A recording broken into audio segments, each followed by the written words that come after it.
आज हम बात करते हैं क्लास 9th हिस्ट्री भौगोलिक खोज का क्वेश्चन आंसर के बारे में।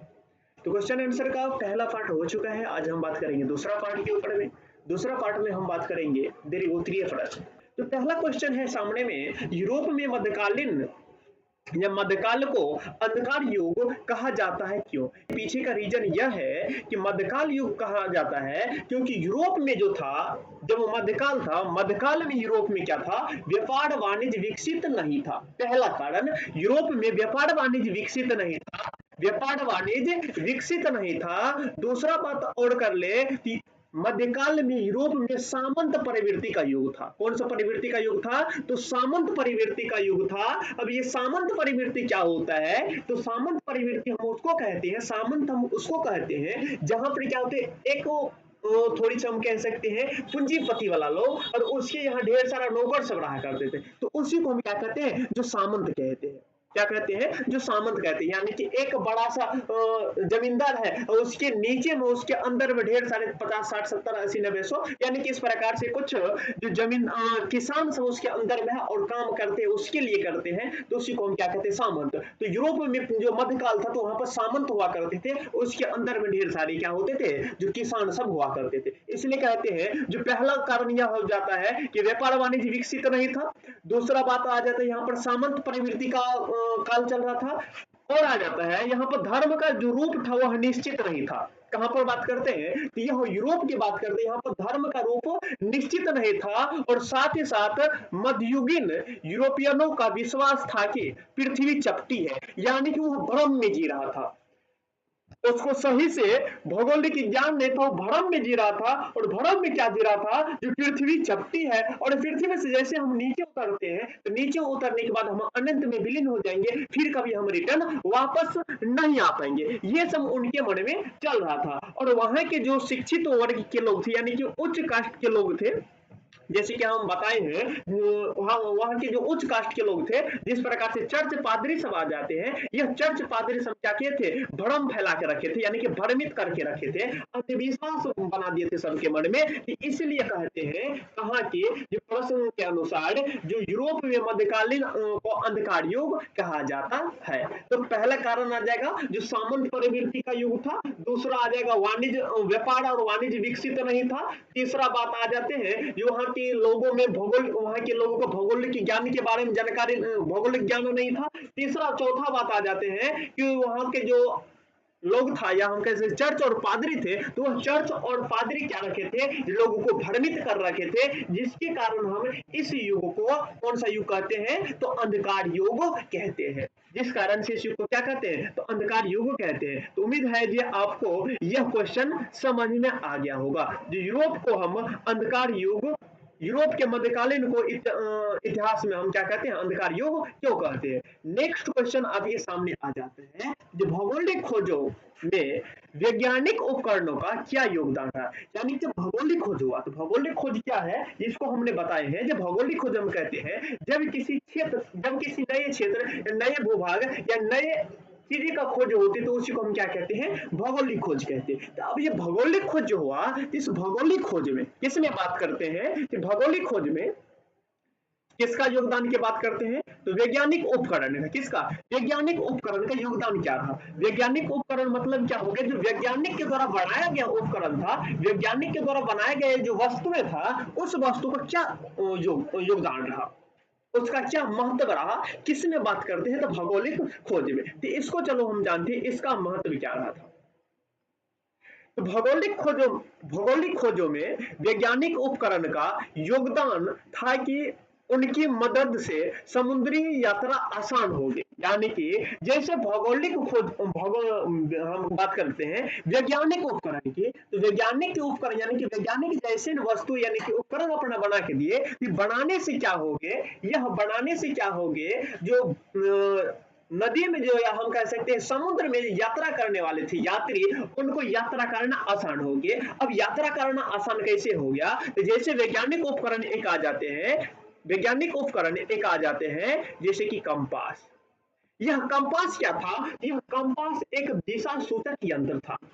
क्या था कंपास? दिशा सूचक यंत्र था। जैसे अब समुद्र में तैरेगा, समुद्र में जाएगा, समुद्र में यात्रा करेंगे, जब कुछ भी दिखाई देते हैं तो वहां पर दिशा क्या है, गड़बड़ा जाती है। और जब ये समुद्र में जाएगा और दिशा सूचक यंत्र रहेगा तो इससे कंपास रहेगा, कंपास को हम दिशा सूचक यंत्र कहते हैं। जब कंपास रहेगा तो इसकी मदद से सही दिशा में चल पाएगा। मानिक चलो अब उसको पूरब की ओर जाना है, मानिक चलो उसको कहाँ जाना है, पूरब की ओर जाना है, और बीच समुद्र में उसको पता ही नहीं चला कि पूरब किधर है, जाने का पूरब निकल गया पश्चिम, तो फिर क्या होगा, दिक्कत होगा। इसलिए कंपास क्या है, जो बहुत ही महत्वपूर्ण रहा।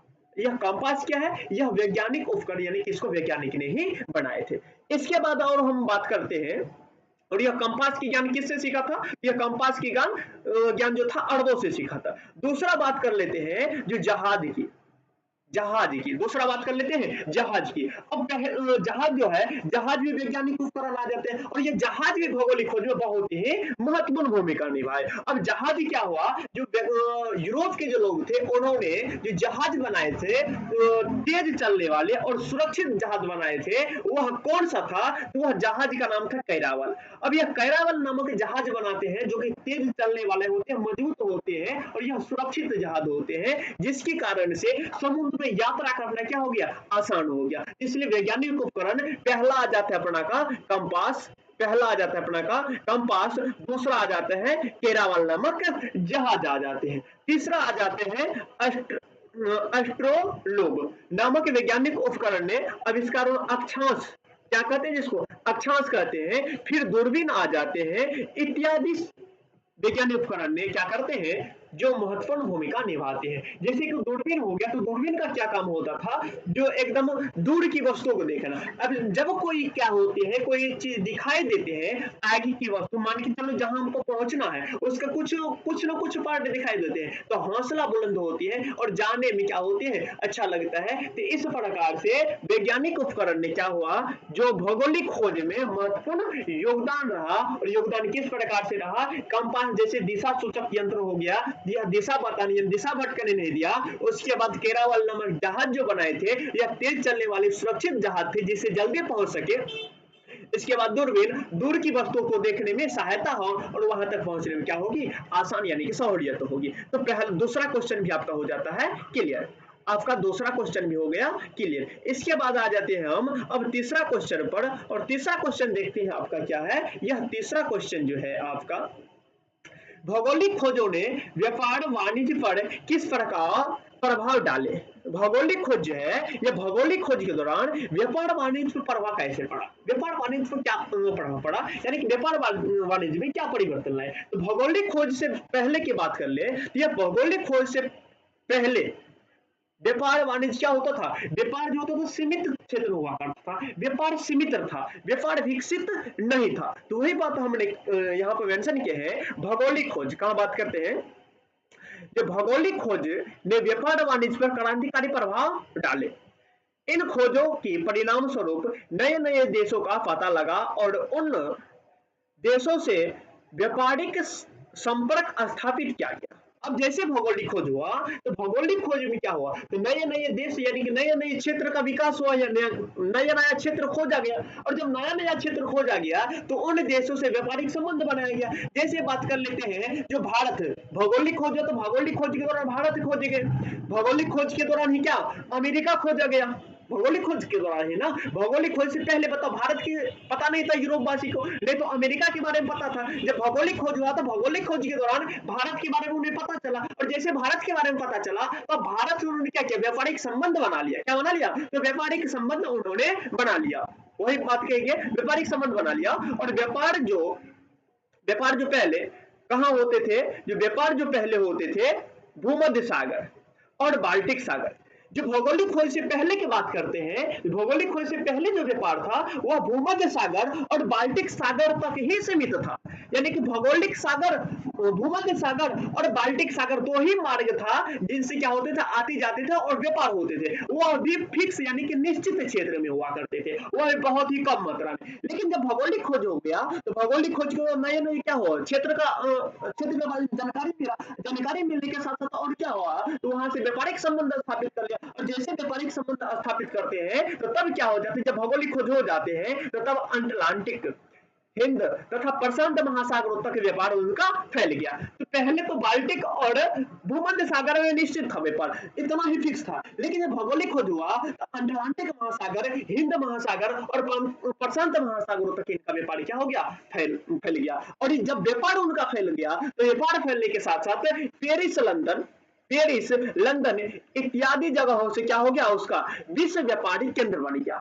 क्या हो गया, विश्व व्यापारी केंद्र बन गया। और यह व्यापार इटली का एक अधिकार समाप्त कर दिया। और यह जो व्यापारी क्या होगा, व्यापारी क्या हुआ, होने लगा, जब होने लगा अटलांटिक महासागर, हिंद महासागर और प्रशांत महासागर से जब व्यापार उनका प्रारंभ हुआ तो वहां के व्यापारिक केंद्र पेरिस, लंदन इत्यादि बन गया। और जब इतना केंद्र बन जाते हैं, इतना केंद्र बनने के बाद इटली का जो एकाधिकार था वह इटली का एकाधिकार खत्म हो जाते हैं। और इटली के एकाधिकार जैसे खत्म हो जाते हैं तो वहां पर क्या होता है, तो उसके स्थान पर, इटली के स्थान पर स्पेन, पुर्तगाल, हॉलैंड, इंग्लैंड, फ्रांस आदि देश अपना क्या करते हैं, आधिपत्य जमा लेते हैं। तो भौगोलिक खोजों ने व्यापार वाणिज्य किस प्रकार से प्रभाव डाला, तो भौगोलिक खोज ने, जैसे व्यापार भौगोलिक खोज होते हैं तो क्या होते हैं, नए नए क्षेत्रों का खोज होते हैं। और नए नए क्षेत्रों का जैसे खोज होते हैं उनसे क्या होने लगते हैं, तो उनसे तो व्यापार के संबंध स्थापित करते हैं। जब उनसे व्यापार के संबंध स्थापित हो जाते हैं तो भूमध्य सागर और बाल्टिक सागर तो जो व्यापार सीमित था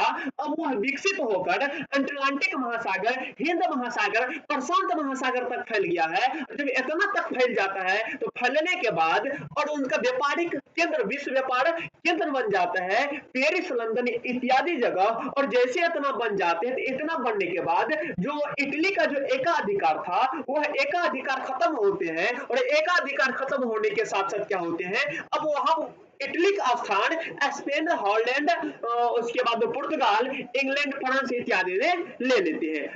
इस प्रकार से क्या होते हैं, जो भौगोलिक खोज ने व्यापार वाणिज्य पर प्रभाव डालते हैं, भौगोलिक खोज ने व्यापार वाणिज्य पर प्रभाव डालते हैं। उम्मीद है कि आपको यह क्वेश्चन भी समझ में आ गया होगा। हमें उम्मीद है कि आपको यह क्वेश्चन भी समझ में आ गया होगा।